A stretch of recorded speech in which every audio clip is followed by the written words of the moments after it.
Good morning, everybody. It's Monday, August 30th. It's beautiful out. The sun is shining on and off, so I'm happy. Greg, I hope you're watching. We're missing you. I hear you're doing well. I've been getting these nice little messages from you, which I love. And I have a present for you from Teddy from the jewelry store. He's one of our sponsors, Teddy from Aura Pura Jewelers. So I'm going to be dropping that off probably today or tomorrow. So good to see you. We have a great show planned today. It is going to be a little unique. We have a book, a brand new book called Secrets of Funeral Homes by a gentleman by the name of Mr. Mortem. So it's a pen name. Yes. And so he'll be calling in for a few questions. And then we have Nadia. You could say your last name because Sure. I'll ruin it. Sure, it's Nadia Desyatnikova, and please call me Nadia. Okay, Everybody you does. heard that long name, just Yakmikoda, whatever. So, Nadia, thank you for coming. I know you took a long trip to come. Thank you. And then we have Angelo Capone, How are you? and I love your do. I love your outfit. I like Thank you. white, and I like this is like a greenish. Like a silver. There's a Yes. silver in there. Yeah. It's very, very nice. And I love Thank you. clothes. That's how I met Greg because he was in the dry cleaners and he walked in all duded up. And I said, "Who are you?" I said, "You got to come on my show." And that's how this happened. Oh. And unfortunately for the Breakfast Club, we've grown a lot since we came here. So um, I like your outfit. Thank you. So we're going to talk to you, and obviously I know, but they don't, that you are a Jerry Lewis lover. I mean, in this fact that you enjoyed his whole demonstration of what he did all his life, Right.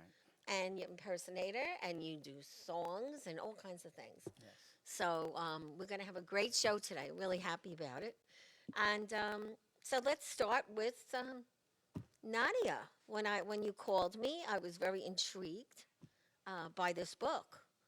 So, Secrets of Funeral Homes. Yeah. What's it about? I mean, I have some things I want to ask you about, but how did this happen? Well, I'm an attorney, and I'm also a writer.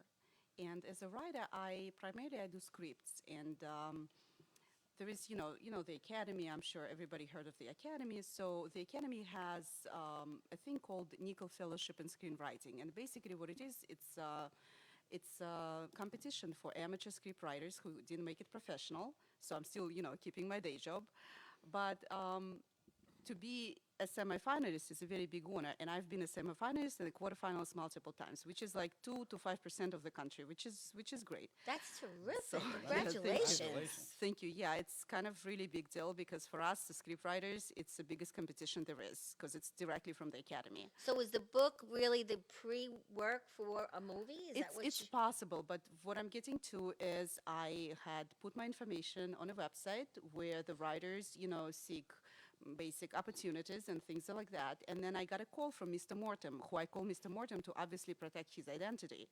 And like I say in the book trailer for the movie, for the book, you got me all excited with the movie. Yeah, I know. I want a movie too. I I know. want a movie. I'm giving you my book because you might like it. All right, yeah, I'm gonna read it. Yes. So I was actually in the middle of writing a romantic comedy, and here's this gentleman calling me and saying that I am a funeral director, and I'm an active funeral director, and I want to tell you things about the industry that nobody knows.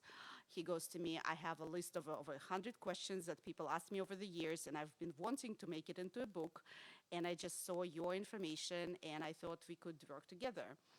And you know what? As a writer, a lot of people come to you and say, hey, I want you to write a book about me. But sometimes it's interesting, and most of the times it's not so. But this is what what we call in script writing business a high concept. Because It funeral is. It's industry, different. It is. And today you got to be different. You can't Yeah. be just what you used to do. You have to do something that's out of the box.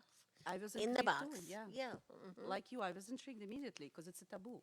Yeah, something because we don't know, when know. you do something, I say wacky. I believe in wacky. No, I know wacky. Okay. So when you do something wacky, people respond to wacky. Because most people are not wacky. Right. So I think, this idea is terrific, what you're doing. And Thank you. so, Mr. Mortem, now the name, Mhm. does it stand for something? Because MOR, we know, stands for mortuary. But what does Yes. Mortem stand for? It's in Latin and means death. So it's Mr. Death. Mr. What? Mr. Death. It means death. Death. Mr. In Latin, Death. yes, yes. That See was, that you know. right there, that's a movie, Mr. Death. Well, he deals with funerals every day. He's still working in the industry. He's active, and obviously I can't divulge his name, so I course thought not. Mr. Mortem was appropriate. Mr. Morton, it's nice to meet you. Very nice that you chose us to be on the show, and I believe that we're going to have a lot of very interested people. Should I call him? Yes, I think we're going to get him on the phone. All right, so that's what we'll do. So while you're doing that, did you have any problem getting here? No, it was, I was worried about the weather The more traffic? than Yeah. Traffic turned out a little Hi, so construction we are one doing the part, show but now, it was the weather I and, was concerned. I'm But gonna it was a put nice it ride, on the speaker, okay? and it's all good. All right, so hang on. All right, so hang on. I'll put you on the speaker. So I have Mr. Mortem with us. Okay, now put the speaker right I'll by the put the thing. speaker to move the speaker to the mic. Yes, Mr. Mortem, this is Valentina. Nice to meet you. Good morning. Good morning. Thank you for having us on. Oh, we're excited. I started reading some of the book. I can't wait to get the real thing. And we're unbelievable. I started to read some of it, and I was very educated very quickly on some of the things and very shocked about some of the things as well. So what possessed you to do this? I mean, this is unbelievable. What possessed me to do it? Two things. One, it's people my whole life have always asked me questions. People didn't know a lot of things. They heard rumors, that I had to put to rest. And, reality is that people were taking advantage of. They still get taking advantage of. And I just felt it wasn't right. And I thought educating people so they don't get manipulated into spending more than they can was the right thing. I mean, I probably should have done it 20 years ago when I wanted to do it. Yeah, but at some point in life, I did it. So, well, that's the thing. Usually, when you reach a certain age, you start doing things that you really wanted to do but never had the time. Is that the case here? yeah, I had the time to do it, and then that's what I've done. That's pretty good. Well, I want to pick one subject right away while we have you on the phone, because I don't know how long we have you for. The embalming. That to me is like, okay, I started to read about embalming. Let's talk about it. What the hell is it? I mean, is it necessary? Do these things happen that I read in the book?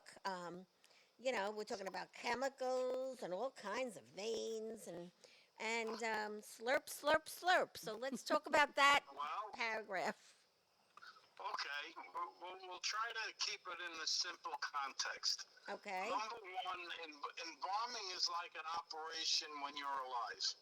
So you have to know a lot of science, a lot of anatomy, a lot of chemistry to make it work properly. And in order for it to work properly, you're not taught in school. You're only taught very, very basic stuff. It comes with a lot of experience. So as the years go by and you do a large volume of cases, your skills improve over time. Much Okay. like a doctor doing Okay. surgery. All right. So it's like a surgical procedure. I'm sorry, say Like- that again, please. Like a surgical procedure, sort of? It absolutely is a surgical procedure. Wow. Yeah. So it's, and it has to do with veins, arteries, and tubes, and Yeah. Well, you have to know where to make an incision to find the proper vein or artery that you need to embalm someone. But I want to clarify something before we go any further.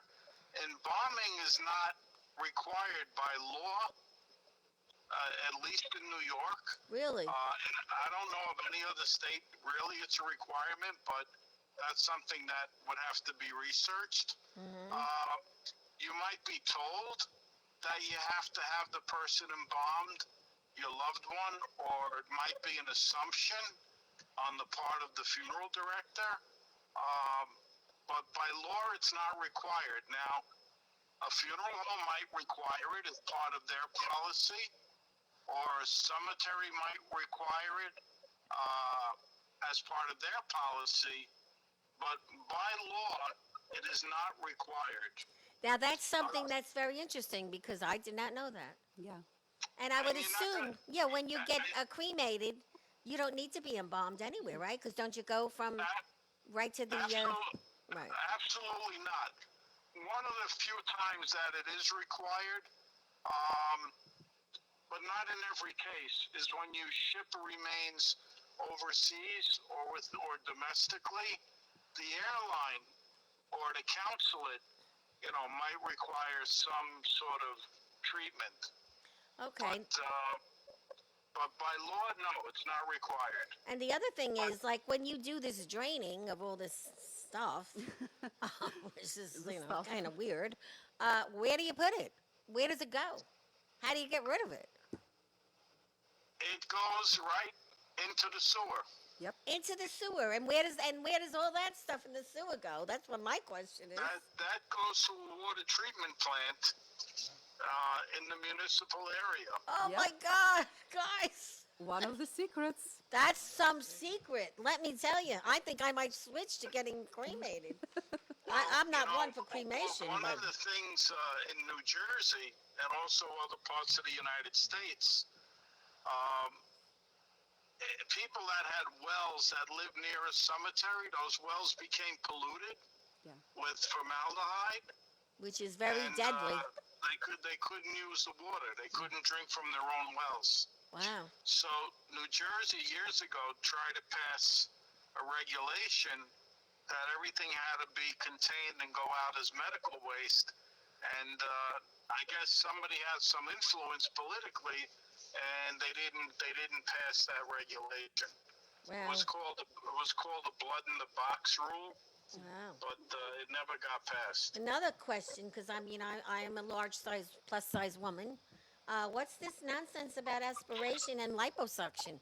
When I'm dead, they're going to say I need to be thinner? What the hell is this? Ah, The makeover. A makeover? It's, Before and it's after. just it's just liposuction. The thing is, I didn't put a picture of the actual instrument that's used, Oh, I hope not. but if you saw it, you wouldn't want it put inside you. That's for sure. Oh, my goodness. That's very It's interesting. more like a spear See, than now it what? is a Yeah. medical instrument. See, I think when people read this, they might change their mind about going in the. I'm Casket. sorry, I didn't hear you too I clearly. think when people read this book, they might change their mind about going in the casket. Because, come on, I mean, maybe it's just easier. You go from the house to the cremation place, right? Nadia, can you repeat the question? Um, Because it's for the- difficult to hear. She sounds far away. Valentina just said that a lot of our readers will probably change their mind and just decide for cremation, opt out for cremation instead of regular burial once they read our book.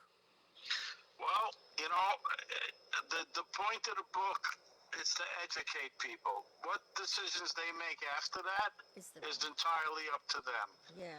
One of the points in the book, and I'm glad we're discussing it, is people, the majority of people, don't talk about their funerals and what they want. It's like a taboo subject. Yeah. It's very true. So many times people wanted this, and the family is manipulated into thinking they should get this, and it's a total opposite of what the person who passed away actually wanted. Yeah, So well, people really need to discuss with Before. whomever Yeah. what their last wishes are, and don't put it in a will because you're not reading the will until after the funeral's over. This is true. I True. believe Yeah. everyone should have a death section in their computer, which I do have. Oh, Believe it or smart. not. Very I smart. have it, but it has to be updated. I haven't updated it in a while. But I have all my wishes. But now it might have to be changed again. I don't know after reading this book. But I would say that cremation is probably on the rise because of things like this. That people educate themselves and, really get upset. Yeah. But I believe that this needs to be talked about a lot because I lost my husband 3 years ago, and we weren't ready for it. Of course. And there's a lot of things at our age that we're not ready for because we just figure, we have time to do it. No, you don't have time to do it. You should do it when you're 30. You should do it when you're 20 because tomorrow, boom, shit happens. Yeah, you're never ready for death. Right. Never. So, all right. So, this is really, interesting information. Well, one of the things I've heard, so many times is, oh, when I die, just put me in a pine box. I don't care what. Don't worry, just put me in a pine box. Don't spend any money. And how often do you see that? Yeah, it's true. You just don't. What about when somebody, someone comes in to see their loved one and they do not look like their loved one? What happens then? Nadia, can you repeat that or put her closer because she sounds far away? Let's say if hold the phone up that's there. a better Oh, thing. okay. Yeah, right. Oh yeah, it's true. Yeah. What happens when, I walk into the funeral home and my sister does not look like my sister? That happens very frequently, and it works two ways. I mean, the embalming could be a bad embalming where possibly, and I hate getting technical, but they use too much pressure and it blows up a person's face. Mm-hmm. That's one thing. Secondly, people aren't used to seeing someone lying down, so their chin is always towards their chest, so they get this jowl look underneath their chin. Sometimes people look better Wow. because they were Yeah, yeah. dehydrated, and they use certain chemicals and techniques. It's called restoration or restorative art. Yeah, that's what we need when we're alive, too. Yeah, but listen, it's Botox. That's basically it. Okay. So some people do that. Their temples they're not sunken in anymore, or their cheekbones, etc. And you have chemicals where you inject into the lips, you inject, above the eyes, into the temples. There's various techniques, and those are skills that good embalmers have. Now, here's a question that I'm sure most people don't ask. Is the casket like waterproof? What happens if we have a storm and it opens? I mean, do these things happen? You're sold supposedly a waterproof casket. It has a rubber gasket around it, so when they close it, it presses down on the rubber gasket and it seals the casket. Wow. Is it truly waterproof? If that casket were to stay above the ground, I would say yes. However, when you put a casket into the ground, and I've witnessed this many times, and if you're at a cemetery, you see these little bobcats. So they pick up a bucket of supposed dirt, but there's also stone in there. And depends on where you are, if you're in Long Island or New Jersey or Pennsylvania, and they drop the dirt onto the casket. Oh my God. So now, what happens is that casket gets a dent in the top, in the lid. And once you get that dent, it breaks the seal, and then whatever's in that grave, water, bugs, whatever, they go right into the casket. Ugh. I've picked up caskets, disinterments, where we had to relocate a grave or somebody, and I've seen literally a cemetery worker take a pickaxe and slam it into the bottom of the casket, and all of this water drains out of the sealed casket. So you paid for it, but did you get it in reality? No. So, as a person that's having a funeral, I would never ask the question because I guess maybe I'm on the dumb side. Is the casket waterproof? I wouldn't ask that.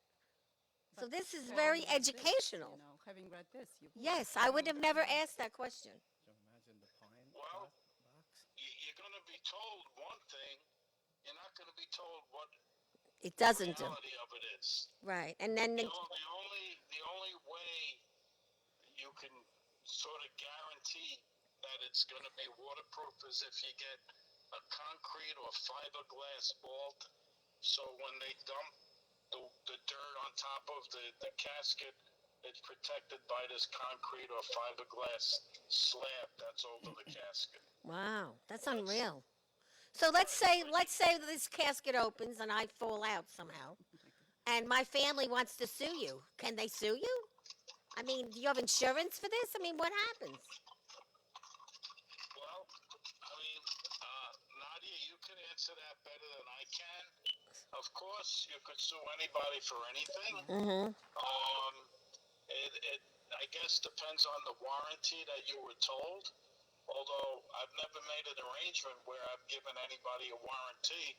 Talk about the fine print. I mean, it's in an arrangement form, I'm sure. But Wow. Okay. I'm just, I read through the book, so I had a lot of these questions. This one is quite funny. Yep. All right. I'm going to ask it because, I mean, I'm allowed to talk about anything. It says, how about the sex in caskets? Yeah. What the hell is that? Yeah. well, funeral directors and their staff are human beings, and numerous times, one couple in particular. I mean, instead of a hotel, they just had sex in the funeral home. Oh, my God. That's relatively common. I've been in a funeral home where they would watch, pornography on the wall of the chapel because it had a nice white wall, and then 2 hours later the family's there at a viewing Wow. of, their loved one. Wow. It's unbelievable. There's a funeral home that I'm aware of, and in Manhattan, they cater to, majority of gay clientele. Oh, I get it. So they're a little kooky. And the staff is gay, and Yeah. it's like a hotel suite. Holy in a God. sense. Wow. So, Interesting. and then in caskets, me personally, I've never witnessed it, but I've been told by certain people that they had sex in a casket, which makes no sense because they're not the most comfortable thing in the world. Really? So, Well, this has been quite an interesting conversation. I'm going to ask some like regular questions that are not off the mark to Nadia when we hang up. But okay. we're going to promote this and tell people how to find it and buy it. And I would love to if you get out to New York, would love to meet you someday and come back to us or any other time. I think it's a very interesting subject and one that anyone would be interested in, but more people our age, don't you? Yeah.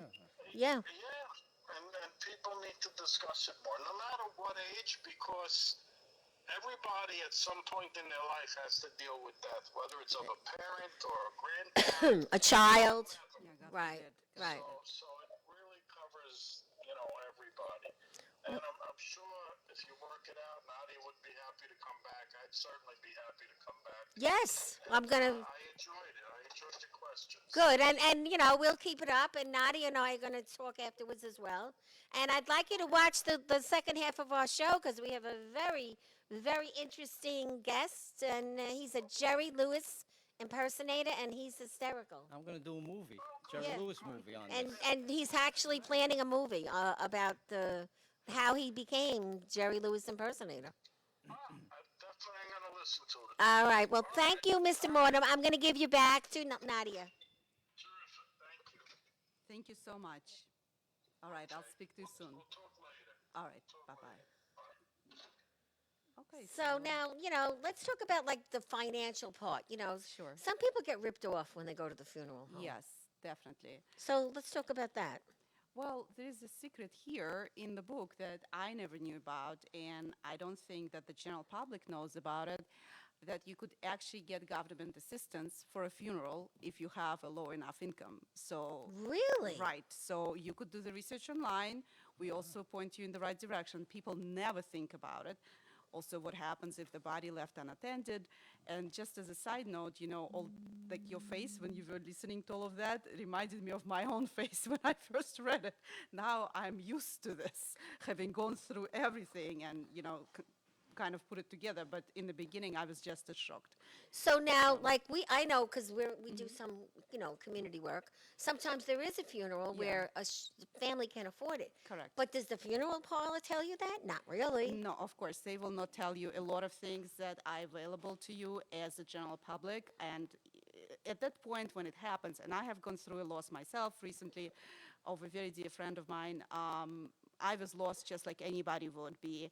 You don't really see the body outside of a funeral home usually. Right. And I actually had to find the body and had to take care of everything myself, which Oh was my yeah, it was a gosh. traumatic experience, trust me. But after reading this book, I look back to a lot of things. For example, this gentleman that passed away had a chain on him and he had a watch and he was cremated. And at that moment when I found the body and I had to take care of everything because I was the one, in his will and all that to do this, I did not think of the fact that we should remove this because I couldn't even touch the body. I'm not Mr. Right. Mortem. I don't do it every day. Right, but that's worth money, and that you could have And we never cashed in the money found. for his funeral if he didn't have We money. never found it afterwards. And the undertakers that took his body, I mean, I was so distraught at the time, but it's just one of the things that come to mind. But this book is, I want to point out one thing. It's much more than just educating because I personally have enough education in life. I don't want people telling me you should read this, you should do this. I want to be entertained. That's what I want to be when I read something. And that's how I treated this book because when he came to me, Mr. Morton, with all of this knowledge and all of this material, I thought, how do I make it entertaining? What can I do? And you know what I thought? I thought death is such a hard subject. I got to laugh about it. It is. Well, that's just So, it. And yeah. today you got to laugh because if Yeah. you don't laugh, you're going to cry. That's And why I life is all treated it this about, way. Yeah. pleasure, especially when you reach our age, when you get, middle age and Any, older. any age, you should not take for granted. No, He's but I right, think when you get to a certain point, you've been through shit in plain English, Yeah. you know, And you start questioning. you say, you law. know what, life's short. And then what we just went through, what we're going through now with the country, Oh, yeah, now is overwhelming. And we do address COVID and the COVID death handling in the book. And the ending of the book I thought was very important, so I'm not going to give it out now. But no, yeah, but there's a I- lot of great information in this Yeah, book. I wanted to treat this book, this material, with a dark sarcasm so that it's easier Yes, for you people did. to read. It's like unbelievable. Yeah, and I had to, we were talking about it with Mr. Morton. We had such conversations, he would come in and he'd say, Nadi, you have to do this. I said, listen, are you in mortuary school? Are you educating people or are you entertaining?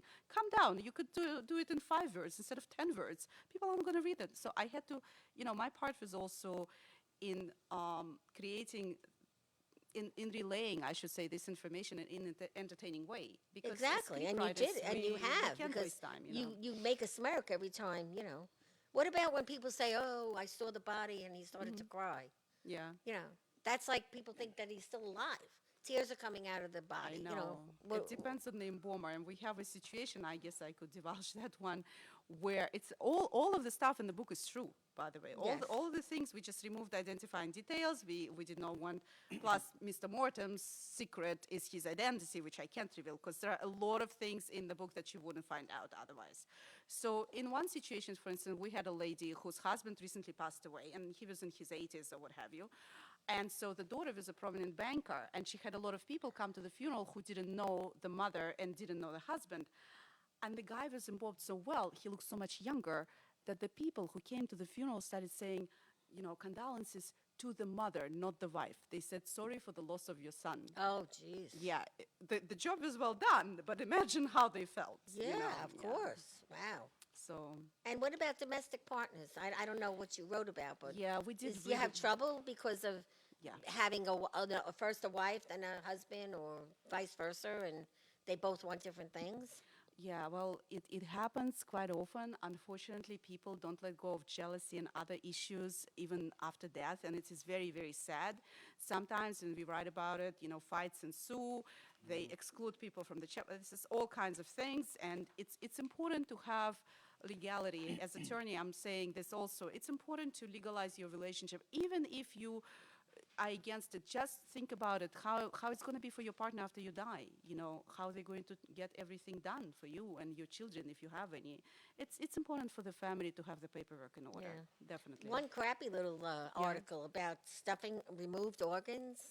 Yes. What the hell is that? Oh my God, yes. When I read this, I had to go through material after material. And when he came to me and talked about, death and this, and the Jewish embalmed also, which I'm not going to talk about here, but the Jewish embalmed There's is a a whole big different secret. thing, It's a right? whole different thing. Yes, So right. the organ removal was very strange to me, and it turned out it's like a rite of passage. They remove it, they put it in a bag.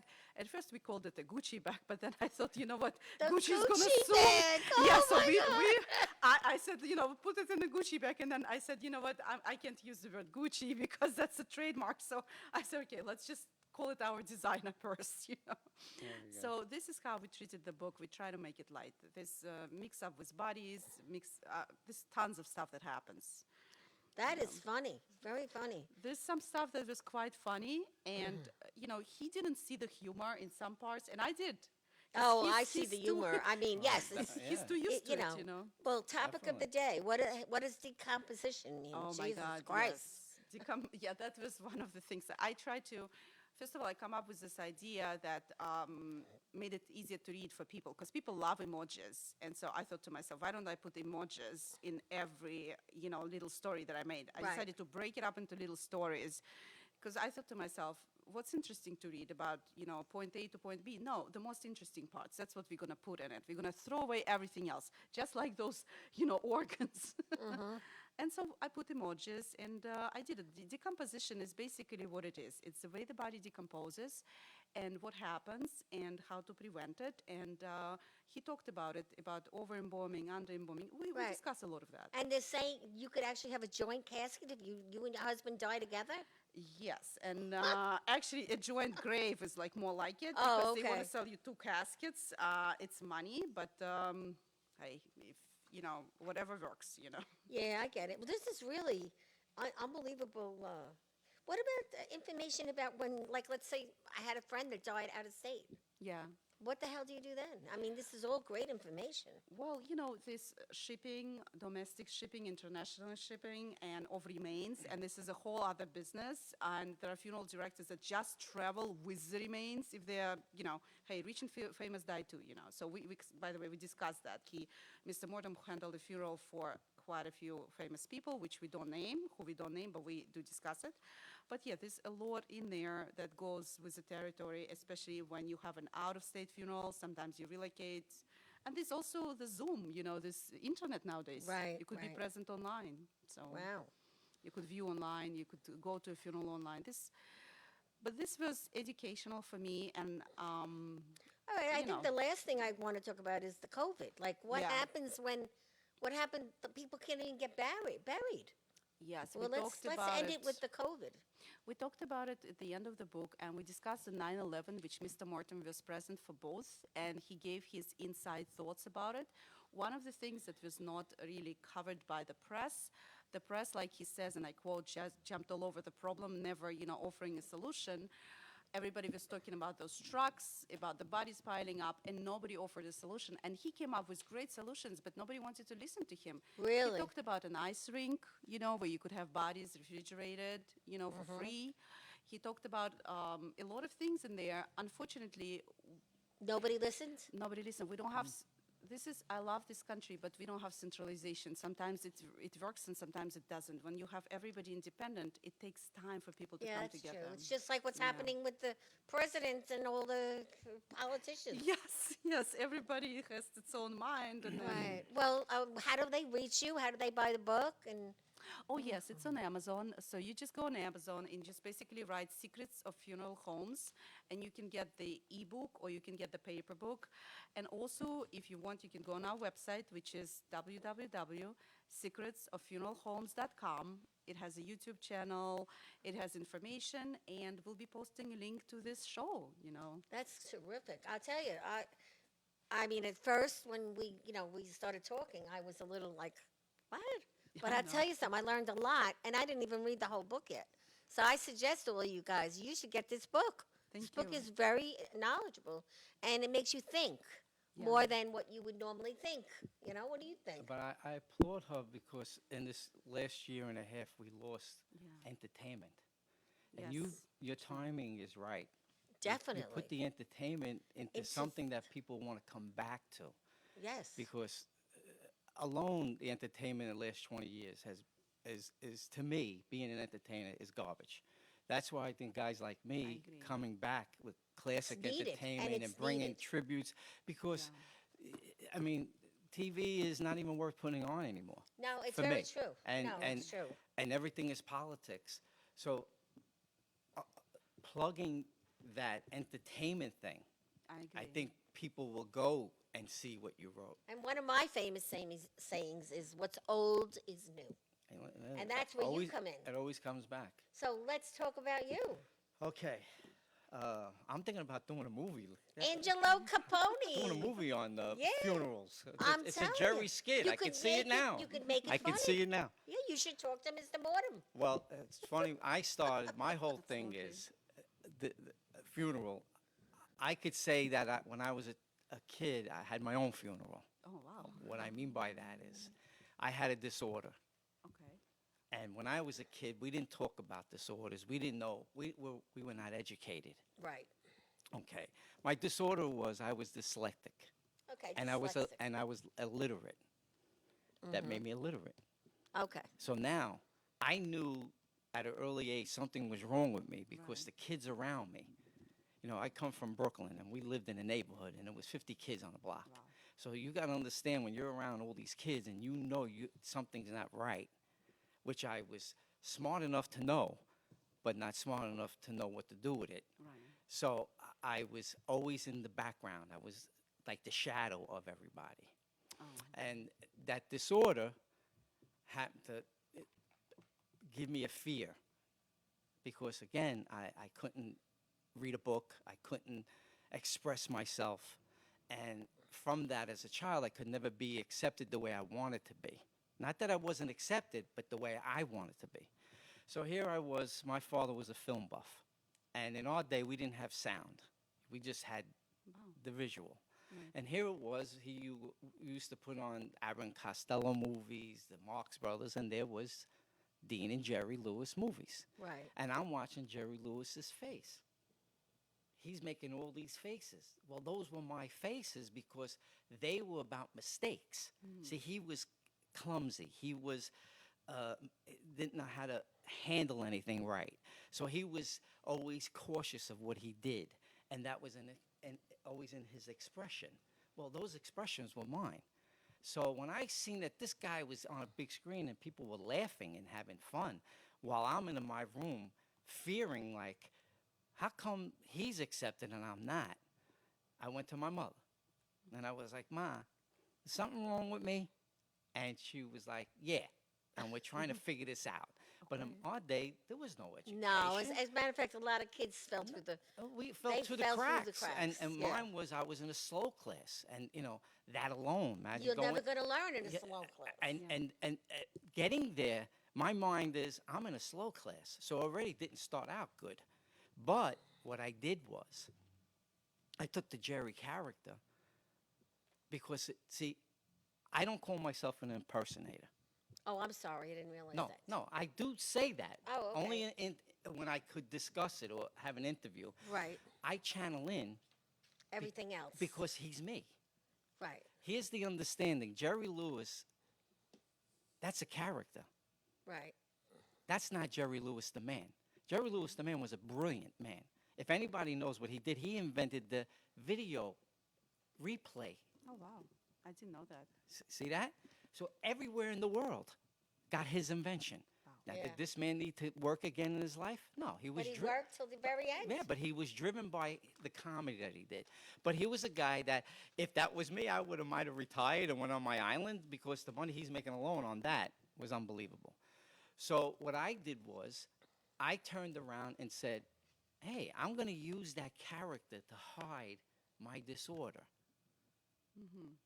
And the reason is because I never rehearsed a day in my life. I just do it. When I first seen Jerry, his voice, the first voice I did was the Nutty Professor. Now, in 1963, my mother we went to the movies, and there I was sitting. She knows I'm this Jerry, and I looked at it, and I just looked at it and went, actually, I really, and I just did it. So I knew from that moment, anything he That does was timing. Yeah. is me. See, I always felt he robbed it from me. Oh my goodness.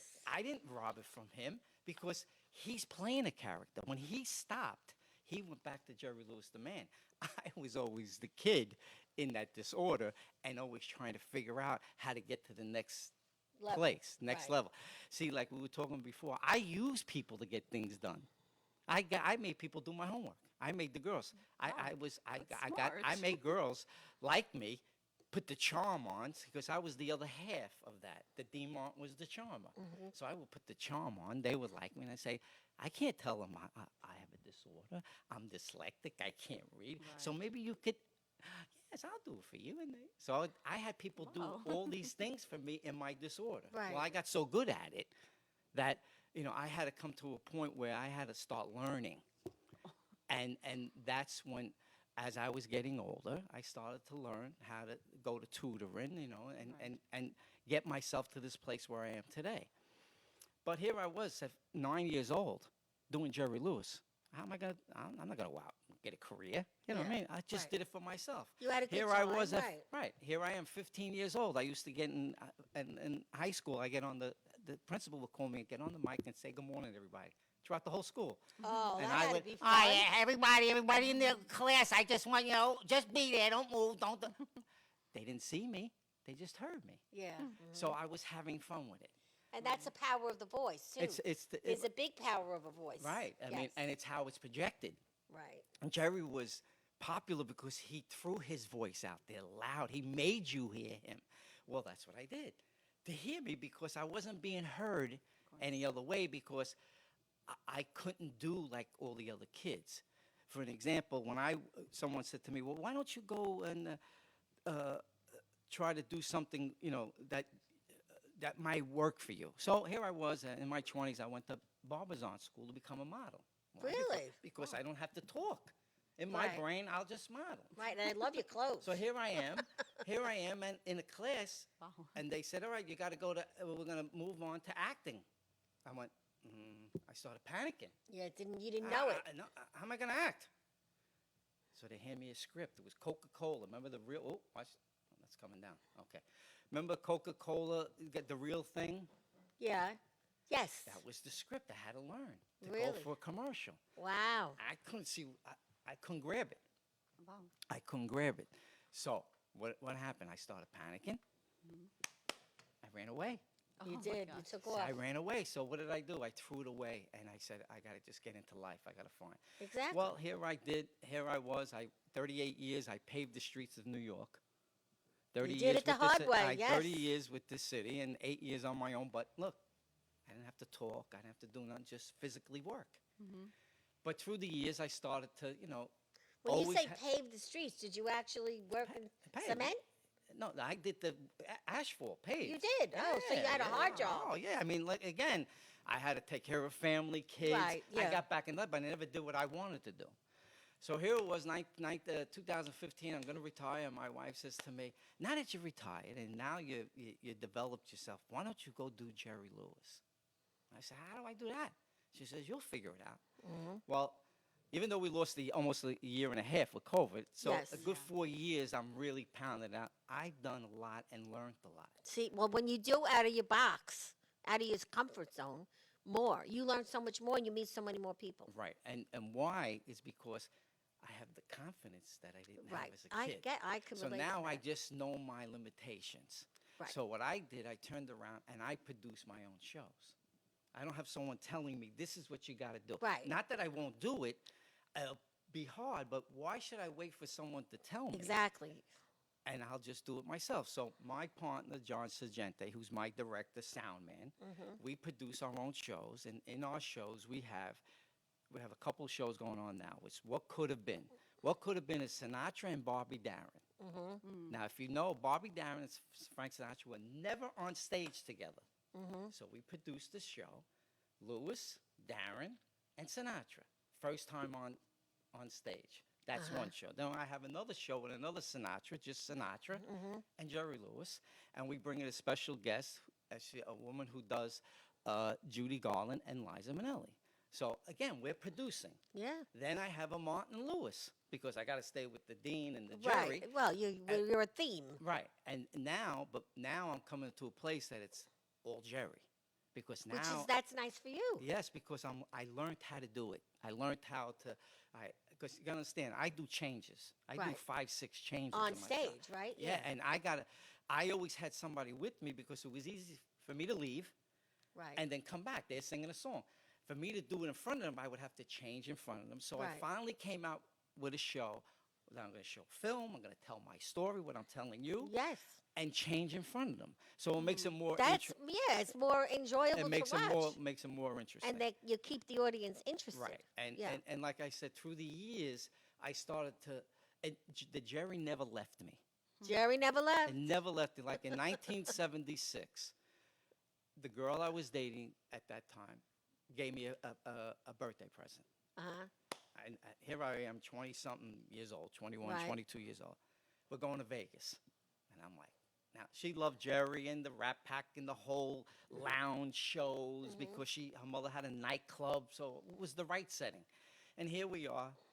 We get to Vegas, and we're getting on the plane. And the beginning of this story is the story that I screen wrote.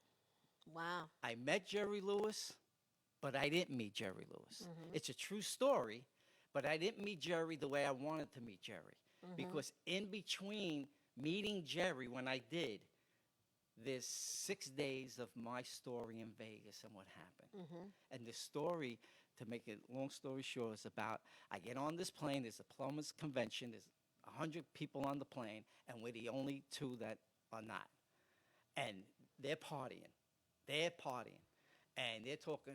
They came over to us, introduced ourselves, and the girl and the president of the union's wife got close and talking about tonight we're having a big party and we want to invite you people, and it's like a little masquerade. Well, she turns to this woman and says, "That's great, because my boyfriend does Jerry Lewis." Jerry Lewis, they went crazy. Now, the secret was that I didn't know. They went that week because they're going to see Jerry Lewis Oh, that's and the karma. telethon. Yeah, I love that telethon. Okay.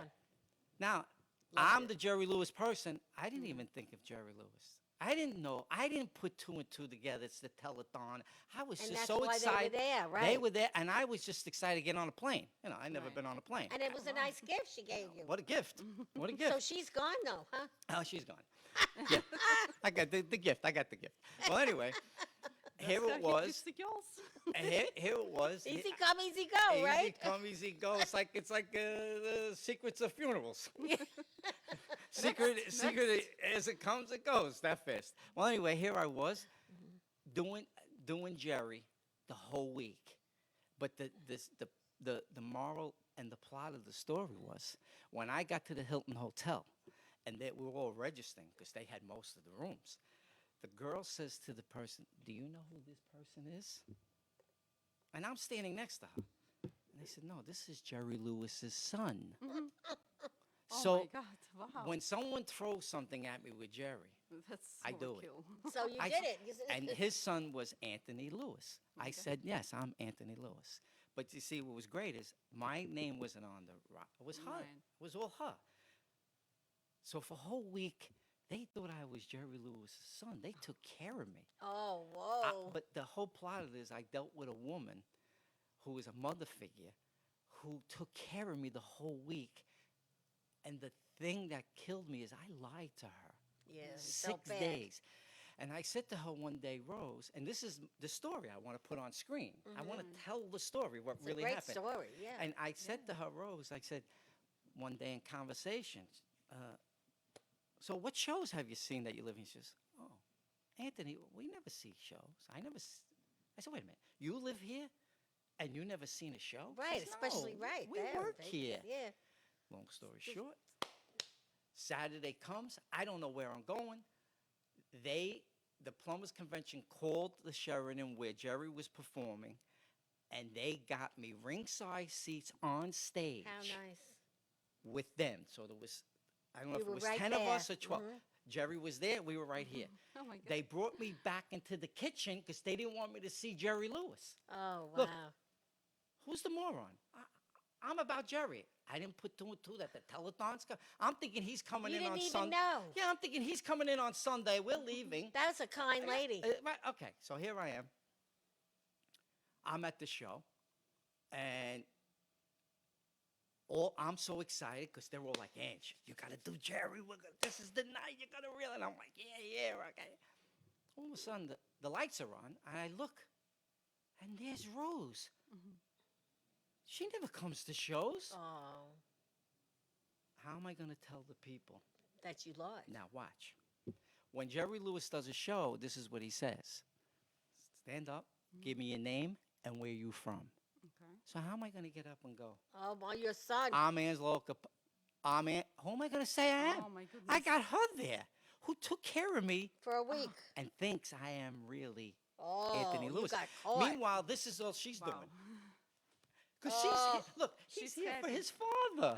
And I'm like, Oh my God. so they said to me, Ange, what are you going to do? I said, guys, I can't do this. No, I don't know these guys. They were cursing me up and down. What are you talking about? I said, Rose is here. Screw Rose. Who cares about her? You're never going to see no more. I said, guys, I can't do it. You're not that type. I can't. This is killing me. I can't do it. I said, one of them said, come up with something. Okay. The lights come on. All of a sudden, I turn around. Now, these are plumbers convention. These plumbers, they make money. Yeah.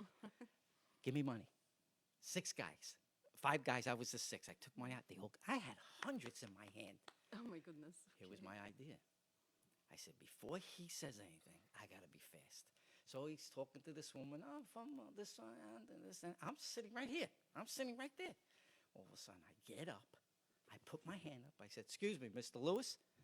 Before you ask me anything, I have something for you. And he walks over to me. I'm panicking. My underwear is soaked, all right? He's coming to me. And I have all this money. He sees the money. Okay. I said, before you start your telethon tomorrow, which I just thought of, we want to be the first to give you money from the Plumbers Convention from Philly. I advertised them, and he was Ecstatic. ecstatic. Puts his arm around me, and there we are, both talking. Oh, There we wow. go. Do you have a As I video should of say, this? Video? Who knew video in those days? Oh, wow. I'm looking straight, and who am I looking at? Rose. And all she's doing is, because she thinks this is a Reunion. Right, she thinks this is a setup. He thinks it's dad and She his thinks son. it's a setup. And there he is now. You know, if you talk about the telethon to Jerry Lewis, Yeah, that's his life. he gets off the track. He'll go on, and there he is going on. And there I'm still sweating, thinking he's going to say, so what's your name? So all of a sudden I see, he's got me. I'm holding him. He's holding me. Wow. I see this guy from the wing go to Jerry. It's time. There's no clocks in Vegas. Yeah, right. Right. Oh, okay, he goes. Ladies and gentlemen, we got to get the show started. I just want to thank everybody for coming. Turns to me, and what does he say? He doesn't know my name. So what do you think he says? Thank you, son. Oh, my God. Kisses me and kisses everybody at that the row. table. Oh, For what? wow. It was the beginning. He goes, and this is going to start us off. And I sat Well, that down. is a story. Now, Definitely. all I'm looking at is Rose. I made her happy. Yeah. I made Jerry happy. Right. The guys at the table were happy, but a little bit like, you didn't do Jerry. Okay. Okay. And I was happy. Of course. 'Cause That I was didn't, such a not great happy thing. that it's not happy that I did You this. did the right thing. I did because I did the right thing for Rose. Right, Because I would right. have to face her the next morning. Yeah. Okay. So there I'm sitting there, and all the guys are like, man, you got to do something. So it was at the end of the show, it was in the dark. I just turned around last minute and went, hey, I really didn't want, hey, why? That's it. And he looked around. I knew I got him. That is a great story. I was We happy. should do that I movie. want Let me but tell you. I want to put it on film. I want people to play me when I was 20. Because I have Well, a, that's easy. We could find you people. but no we problem. have a, but I have a whole week of what happened that whole week. You know, Yeah. a lot of things happened. That's a story. That is a And- great story. And the great thing about it was when it ended, find out years later, me and my wife find out Jerry Lewis not disliked. He hated people doing Jerry Lewis. He did? So by the grace of God, that saved me. Because if Yeah. I would have done Jerry, He would have hated you. I would have been especially in front of Rose. Yeah. So it worked out. They would have taken a thing and I thrown would your have hooked ass me. right I out would the have been door. hooked. Because what happened was, here he is, 88 years old. I go see him live, and I get up and I mention I do him. Yeah, no, He no didn't want go. it. So I was so happy how it all panned out. It But the did. greatest thing was the next morning, the next thing, I'm leaving, and I get surprised to go to the telethon. Oh, how nice. And what happened in 1976? I don't really remember. Dean that. Martin walked out. Oh, of the telethon? You don't know about Dean Martin walking out in 1976 On at the telethon? No, I don't. I want you to Google it. I will. It was Now the I biggest event and still is today. will. Why? There was a problem? No, he walked out. Sinatra brought him out. Oh, you mean he came on? He came when you on. saying walked out, I thought you Yeah. meant No, he he left. walked out from the. Okay, that But I I understand. But here, did you ever see that? No, I have Oh, to you check it gotta out. see- I'll Well, Google it. I'm in the audience experiencing this. Oh my gosh. So look at this story. It's a great story. So I even want to put that, me sitting, whoever's playing me, in the and seeing Dean walk out. I mean, what a great thing. So the next day when we did leave, and we all came down to leave, when Rose came to say goodbye with her two assistants who were with her, two young girls, I turn around and look up. The cook, Wow, the this is a cleaning, great story. everybody came out to say goodbye to Anthony Lewis. That's So I great. was like, okay. This one girl gives me a napkin and says, "Could you give me your autograph?" I was all right. Now. All right, so Well, look now we're running out of time. Okay. Let's see your All right. stuff. I'm gonna do the typewriter for you guys. Okay, Okay. all But right. I'm gonna do it as I saw that movie with the typewriter. I'm gonna do it as the Nutty Professor. Okay. All right. Which you notice that he had these big Yeah. bucky I teeth. was wondering how those things work. There you go. I get to see Oh it my right now. See, actually, Eddie? I'm going to show you how this works. I normally don't do it. I'll look towards the camera more, and I'm going to have I'll move this here, and I'm going to put the, all right. Here we go.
Woo! That's it. Unbelievable. Well- I'm thinking I'm sitting next to Jerry Lewis right now. And I love the telethons. I used to cry and I used to get involved here and there on some of the telethons. I loved them a lot. Well, these are the things that I do in the show. I take his skits, but what really part of Jerry's act with, especially with Dean, he was an ad libber. Yes. His audience was his prop. I go out into the audience. Right, you do that. And right. I just have fun with them. And they just, it's so funny what I've learned. They just want me to be out there. There are times Yeah. I don't have to say anything. They just want me there. So what is this stuff that you got here? Well, This no. is all your little equipment? Well, yeah, this is all here. You know. Oh, it's all here. Yeah, So you yeah. have something else you wanted to show us? Well, I was going to do the cigar bit, but yeah, that's let's okay. do it. Yeah, we'll have you enough sure? time. Yeah, Okay. we'll make it. All right. No? I just got to Well, say. just quick, very quick, very Okay, quick. let's see. Meantime, I want to say thank you to the sponsors, Tranquility Spa, Angela, 700 Franklin Avenue, Franklin Square. You're both going. I have tickets for you to go, and you're going to get a nice Salt Cave Thank you. free event. And then the jeweler, I mentioned Teddy already this morning. So, Teddy, thank you for everything. And Jack said you would Prince. He's an accountant, sign 78, Hempstead Turnpike, Franklin Square. And these are great people. You're also both getting, we usually give Italian bread on the show Oh, wow. because we break bread. But today I thought I'd do something different, and you're getting crumb cake, which is delicious. Homemade crumb cake. And this is for you to look at. You might be able to help us with the book, too. This is for you. I'd love for you to take a look. Thank you. And also tell Mr. Mortem that we'd love to see him. Not see him, talk to him again. Will do. And Will do. again, everybody knows how to follow you.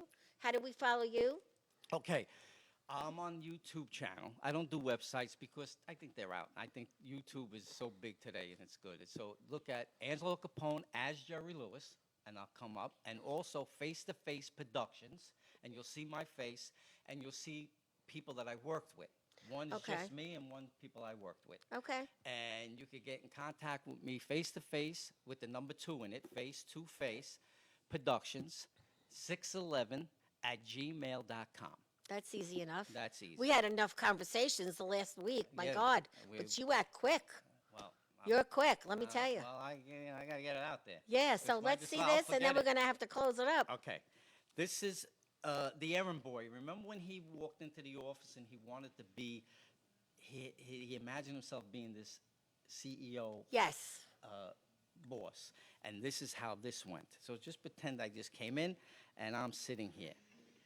Hope you could hear this. Give it to me, I'll hold it up.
Wow. Thank you. Thank you. That was excellent. Well, we have fun. Well, we're We running have out of fun. time, but I would love to. I'm going to have you stay and talk to our manager also for the night show. Very good. And also, I want to say, everyone, thank you for everything.